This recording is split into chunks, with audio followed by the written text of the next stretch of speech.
Kita kelihatan kata kula wonten kawasan Lebak Modo nggih. Yatri Sugi Pak Nanda nggih. Kita saking Mandra nggih. Pak Nanda Yatri Kabupaten Lebak sing dalu.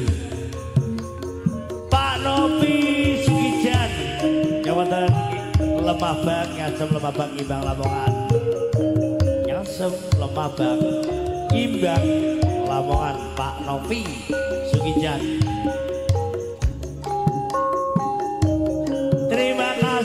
Gatot Mbah Bu Sakonco sambel cowok Bu Dani Lebak matur ya Bu Dani Dradan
gampang kali ono ing pinggir karo ketemu aku kok langsung ngabsen kelicutan kaya kelangan pikir Betalopo iku arane keluku disikari dipurudati pitu sapendino aku gak bisa turu kangen diko ngomong ora kewetu arang-arang bakar gedang nggo kening sampai karo awakku iki mikiri oh ya gedang rada tak tenan di banget cocok di bangun wong kulune pedot kodhong sami enake ora patopo ati iki esune pon kanggo nika gedang raja sak tuntun dan bereteli yen percaya penting toko iki dudu atu cilik arane pater ayo ser gampang kali ono ing pinggir iya nggih baru ketemu awakku langsung nafsu kali jutan kaya kelangan pikir Betalopo iku arane keluku disikari dipurudati pitu sapendino aku ora bisa turu kangen diko ngomong ora kewetu Patun sambangan sing kono utoh Pak Kolip Ser nggih.